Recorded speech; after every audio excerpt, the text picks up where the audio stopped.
Good evening, ladies and gentlemen. I'm Reed Martin. And I'm Adam Long. Welcome to The Complete History of America. Abridged. Yeah, right. Tonight, we explore the history of a great nation. But before we do, I'm sure many of you are wondering, why? Why the complete history of America? Before we started doing this show, I didn't know too much American history. And when we looked into it, we realized that many Americans are at best uninformed, or at worst, embarrassed about their own history. Well, dang it, we've got nothing to be embarrassed about. We've got a culture and a history. So hang on, we've got a lot to accomplish. Let's do it. America is the symbol of freedom and democracy around the world. And what's even more of a symbol is our head of state, the president. As former President Richard Nixon once said, when the president does it, that means it's not illegal. Okay, maybe that wasn't the best example. Give me a second to think of another one. Here we go. As former President Ronald Reagan once said, I went down to Latin America. You'd be surprised. They're all individual countries. Okay, that probably wasn't the best example either. Sorry, here we go. As former Vice President Al Gore once said, when I was serving on the United States Senate, I took the initiative of creating the internet. As you can probably tell, some of our presidents have said some questionable things to say the least, and in a similar vein, our country has committed some even more questionable, if not completely awful acts. So come with me, as we explore the complete history of America, abridged by Adam Long, Reed Martin, and Austin Titchener. We begin at the beginning. 1492, Spain. The first chapter of American history is about to be written by that legendary Italian explorer. Amerigo Vespucci. We join him and his wife Sophia in their humble map shop on the Spanish docks. Let's face it, Amerigo, nobody's buying your maps because they're crap. What do you mean, a crap? What part of crap don't you understand? You know, my parents told me not to marry you. They told me, marry a nice boy, like that Christopher Columbus. He's going places. I am not worthless. I'm trying to be all that I can be. I'm sorry, Sophia, but I cannot do this any longer. I'm off to discover larger worlds. And so, after 2 long treacherous voyages, Amerigo concluded that what everyone thought was India was actually a new world. He named it Mundus Novus, Latin for giant nose. Eventually, it bore his name, America. History was made. Now, we know what you're thinking. Hey, they left out Christopher Columbus. That's not fair. He discovered the New World and they hardly mentioned it. Well, first of all, his name wasn't really Christopher Columbus. It was Cristobal Colon. Second of all, he bumped into the New World by mistake. Yeah, and the Vikings, Irish, and Japanese were all probably here before him. Besides, there's a native population of over 90 million people before he arrived.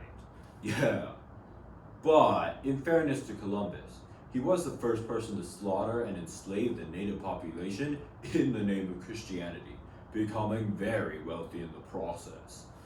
So I guess in that sense, he really was the first true American. No, to keep going, I wrote a poem about the first English settlement in America. Is this the one about Nantucket? No, I'm still working on that. This is my poem.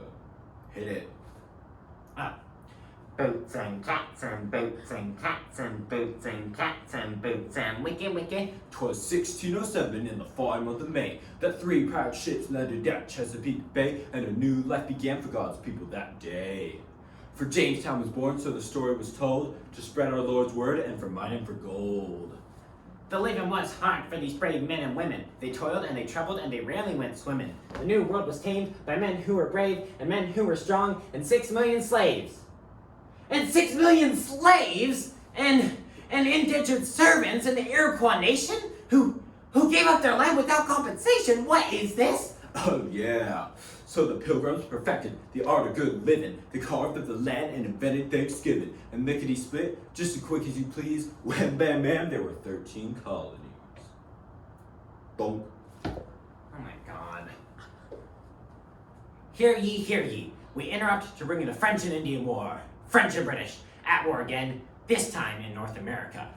British and colonists defeat French and Indians. King George celebrates by imposing taxes. Uh-oh. Trouble's brewing.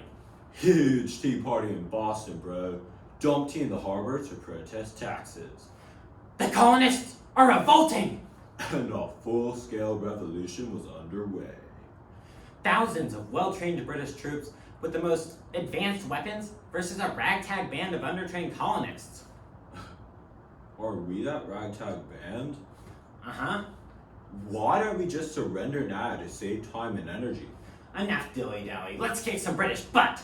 So, the colonists brought the Brits to their knees.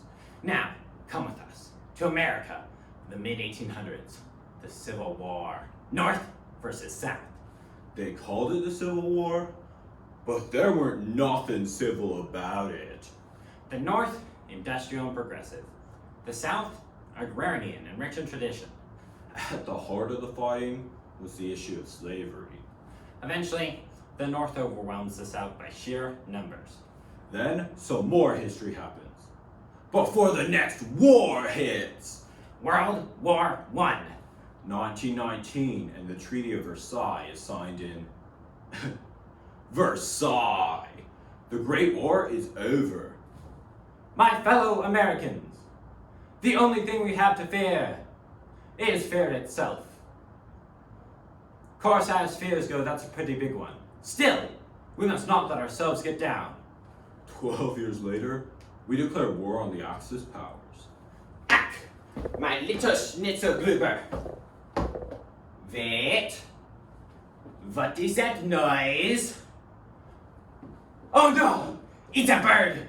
It's a plane! It's... Rock Fury, Super GI, your days of terror are over, little man. But why? Why?